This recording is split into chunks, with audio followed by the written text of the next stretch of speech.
Itong si Martin Romualdez talagang inilaglag na ng kanyang pinsan. Pero I'm still quite skeptic about these things. Baka kasi meron talagang internal agreement lang talaga na nangyari between the magpinsan. And I really hope na talagang kung gaano kabilis na ipakulong yung kanilang mga kalaban. I'm referring to Dante Marcoleta, Senator Dante Marcoleta, and former Congressman Mike Defensor. Sana ganun din kabilis lumakad yung gulong ng hustisya sa mga kakampi nila, which of course is doubtful at the moment. Kasi sa totoo lang, hindi lang naman si Martin Romualdez ang dapat kinall out ng Pangulo. Kasi nandoon sa mismong bulwagan na yun, napakarami dyan mga kongresista na involved, na inaantabayanan ng taong bayan na sana natawag, nabanggit yung pangalan pero hindi niya nagawa. So I think dito meron talaga tayong mga hindi narinig dito sa talumpati na ito. Alam mo, Ina, yung discussion natin dito sa SMNI, talagang wide range, Kasama sila Banat, si Atty. Gualson, also joining us sa discussion natin in assessing the State of the Nation address. The fifth State of the Nation address of President Bongbong Marcos is a political analyst. Kasama po na via Zoom si Professor Froilan Calilong. Good evening, sir. Welcome back sa discussion po natin sa SMNI. Yes, good evening po at good evening din sa ating mga tagapanood. Thank you for having me again. Atty. Gualson, Professor Calilong, and Banat, una sa lahat, gusto ko may tanong sa inyo kung kumbinsido ba kayo doon sa SONA ni Pangulong Bongbong Marcos na siya po ang nagsulat ng nilalaman po ng kanyang SONA. Unahin muna natin si Professor Calilong. Professor? Definitely not at all, para siyang rehash version ng mga previous SONA niya na nakapokus lamang doon sa retorika pero wala naman talaga komprehensibong paglalatag kung paano talaga tutugunan yung mga structural problems that are present in the society at the moment. So I think it's really more of a defensive-minded SONA that we actually heard here. Hindi yung talagang naglalatag ng mga panibagong polisiya, panibagong programa, kundi it's really bent more on the continuity of the previous programs that he has already put in place. And I think dahil ito he is already in the 5th year, so he's trying to cement a legacy. Pero hindi ko alam kung anong klaseng legacy ang talagang binibuild niya rito because to begin with, wala naman talagang konkretong programa o polisiya siguro na maaalala natin itong ating Pangulo. Primarily, if we try to look at it, ang laki na naman nung kanilang inutang na pera, pero wala namang mga bagong policy directions and new programs or initiatives that are in place. So this really is going to be very problematic for us. Again, at the very least, pinapakita naman niya rito na naintindihan niya yung sentimiento at yung nararanasan ng mga kababayan natin at the ground yung mga nasa laylayan, pero nakukulangan pa rin ako sa kung paano talaga siya maglalatag ng mga tinatawag nating structural reforms that are sustainable and at the same time meron talagang maayos na pagpapatupad, because again, nandito pa rin tayo doon sa kanyang ayuda diplomacy, which I believe is not really working at all. And marami talagang kulang dito sa kanyang SONA na sa tingin ko talagang kung siya man ang sumulat nito, mukhang hindi niya masyadong talagang naging pulido yung pagsusulat niya at marami siyang na-left out o maraming hindi talaga natalakay. Atty. Gualson, siya nagsulat. Hindi siya nagsulat niyan. Kasi, di ba, ganyan yan si BBM. Ito Tagalog, nahihirapan nga di ba? Alamano, di ba? Hindi yan nagtatagalog, di ba? English speaking din yan. Sa New York yan kaya tumagal at sa whatever he did in Princeton. And makikita mo na hindi talaga siya nagsulat yan. Kung sabihin sana niya na sinulat sa English na translate, hindi pa rin ako maniniwala. Kasi, yun nga, parang hindi siya capable Diba? Sa tingin ko sa kanya, hindi lamang sa lack of higher education ni BBM, kundi sa kanyang discipline at at commitment. Hindi siya talaga reliable na leader. Kaya tingnan mo, sinasabi ni Prof, walang mga specifics example, sabi niya, amend the IPIRA law, RA 9136, pero wala siyang sinabi kung ano ang amendments na gusto niya. Sabi niya, pass the Sariling Kuryente Act. Hindi niya rin sinabi. Solar energy lang ang sinasabi niya doon. Na pati ba naman solar energy mo gusto pa inspeksyonin ng Meralco? Bakit ganon, di ba? Systems loss, sabi niya. Tanggalin na daw yung systems loss sa Meralco bill. Paano mo tatanggalin yan? At saka hanggang kailan yan? O ano na ang ginawa mo para sumang-ayon dyan ang Meralco? So, palagay mo, ang mga Meralco will just give it to you, di ba? So that you will look good before you end your term. Siyempre, paglalaban din nila yan. Pero tama naman na hindi dapat sinacharge sa atin ang systems loss na yan. Pero tingnan nyo na muna yung EPIRA law. Kasi baka yun nga ang problema na nagpapapasa sila ng batas na may mga loophole para sa mga business interest. Banat? Sino ba nagsabing siya nagsulat niyan? Siya. Una, Si Claire. Yung si Claire, and then tinanong siya during sa ambush. So proud pa siya niyan? Yan. Hindi, parang kasing ganun ang dating ng pagmamalaki nila Sabi ba niya, di ba, Banat, na we wanted to be perfect, sabi niya nga. Even last minute daw may magbabago. Oo. Proud siya. Para sa akin kasi parang, iyan ikaka-proud mo.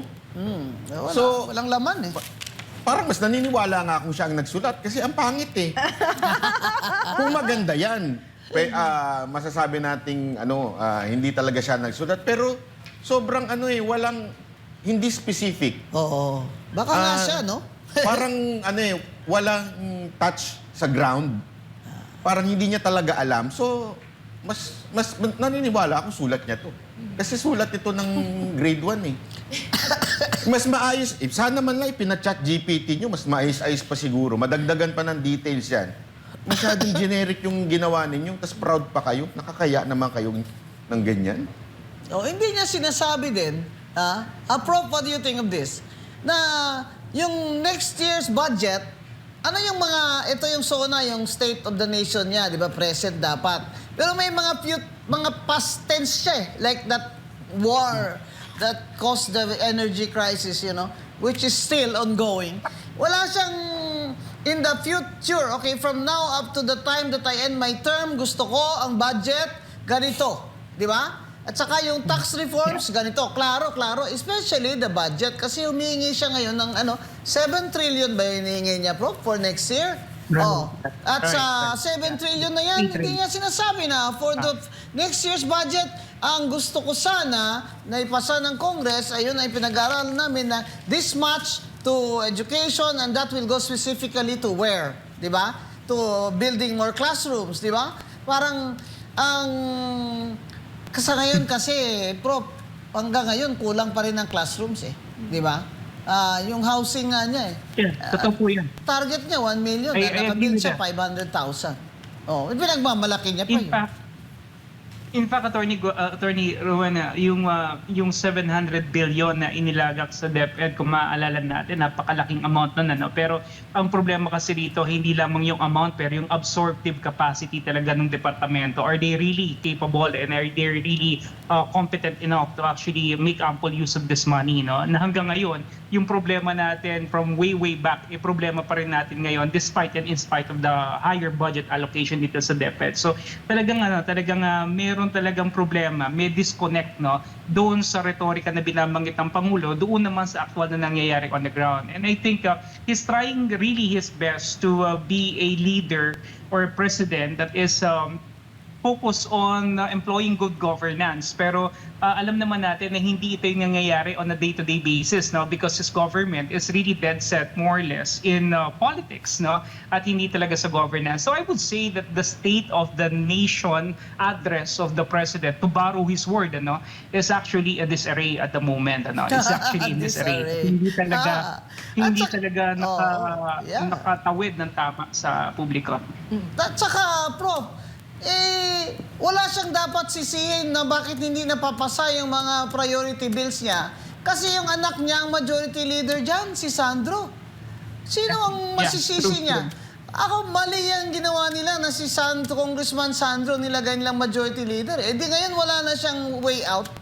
Wala ka nang ibang sisihin dyan, BBM. Wala na si Romualdez Ngayon, nagsisisihin ng tao, anong ginagawa ng majority leader na anak mo? Bakit hindi to napasa yung priority bills mo? Dalawa lang yata napasa eh. True, yeah.